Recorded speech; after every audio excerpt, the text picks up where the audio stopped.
At present, it's impossible not to notice the aerodynamic devices on MotoGP bikes. But 10 years ago, there was no such thing. Fairings were sleek, simple, and free from the complex add-ons we see today.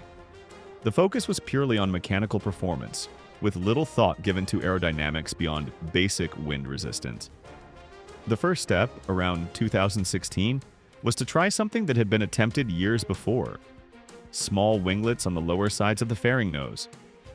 They were short and stubby, like the turbulators once seen on the upper surfaces of Boeing 707 wings. The purpose of these winglets was to produce a bit of downforce, allowing riders to use a little more throttle when accelerating without having the front wheel lift off the pavement. Always remember, electronic anti-wheelie systems work by reducing throttle just enough to keep the front tire steering. Aero downforce is something different. By adding just a few pounds of downforce, riders can accelerate harder without triggering the throttle cuts imposed by anti-wheelie systems. Downforce can also assist with braking from higher speeds.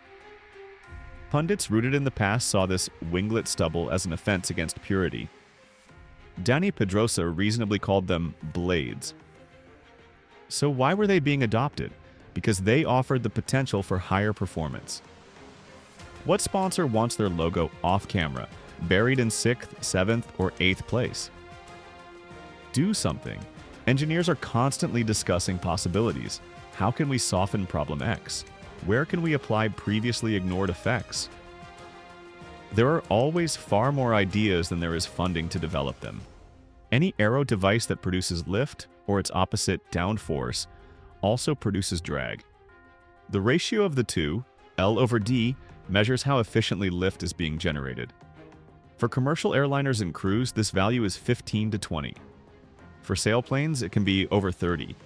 But the likely LD of early winglets was poor, since much of the airflow spilled over their wingtips, maybe just 3. To minimize these tip losses, subsonic wings are made long and slender. Aero devices were especially attractive to Ducati because they needed a new technology to break out of a long period of mediocre results. They had excess horsepower that could be used to push downforce devices through the resisting air. And their fundraisers had a history of success. For safety, the next generation winglets were made in vertical pairs with their tips joined by a vertical member, making them look like handles.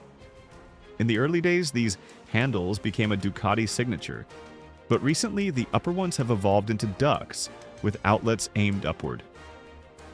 The other major downforce design originated with Aprilia and is now part of Yamaha's new-look fairings. An array of 2 or 3 airfoils is attached to the chin of the fairing nose. It is high enough in the center to clear the front tire under full compression, but droops downward on either side like a comic mustache. Total width is regulated, as is how far forward aero devices can be located.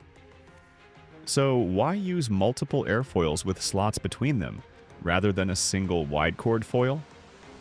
The slots allow higher pressure air to flow onto the lower pressure surface of the next airfoil behind it. This energizes its boundary layer, postpones flow separation, and increases lift. These arrays are seen on the noses of F1 cars, and if you're seated behind the wing on your next commercial flight, you can see them during landing as part of the multi-element flap system. Note that the purpose of downforce in F1 is quite different. It's designed to press the tires firmly against the pavement without adding weight that would reduce acceleration and cause cars to run wide in corners. With tire grip increased by downforce, F1 cars can corner faster. But there's a problem. Downforce is roughly proportional to the square of speed, meaning there's far less of it in slow first-gear corners than in fast sweepers. On a motorcycle leaned at 45 degrees in a corner, downforce pushes just as hard to make the bike run wide as it does to press the front tire against the pavement. The higher the lean angle, the more this force tries to make the bike run wide. In MotoGP, the purpose of downforce is singular: to allow the rider to accelerate harder without triggering the anti-wheelie system. Later, SA-shaped downwash ducts began to appear on the fairing sides, roughly at the level of the front axle. After taking in air, these ducts curve downward to direct the flow to where it can do useful work. They keep air moving at high speed under the lower part of the fairing side, which is nearly parallel with the pavement at full lean. The goal here is to create a venturi, a passage that narrows and then widens again, producing low pressure that generates downforce.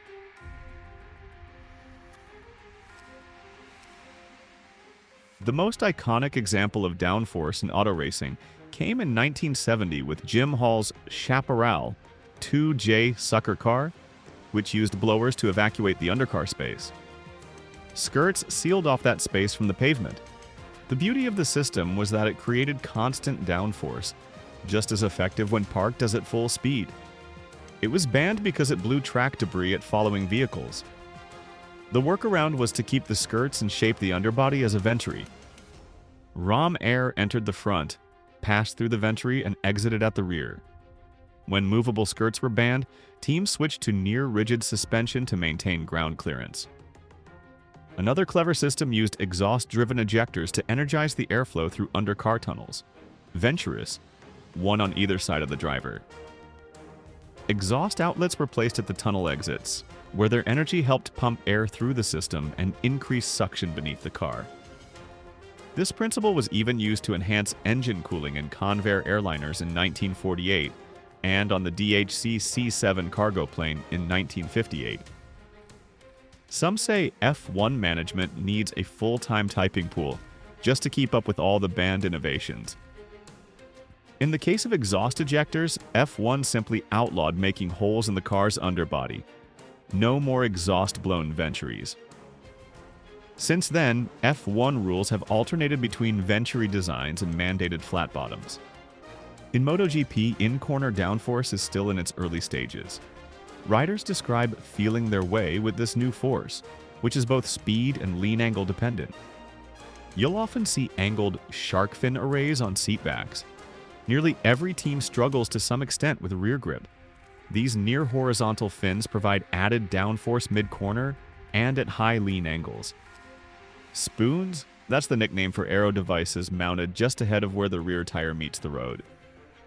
Normally, this zone would be turbulent due to airflow from the front wheel, but thanks to air being pushed or pulled under the fairing side panels gliding just above the pavement, there may be enough flow energy here to generate a little downforce.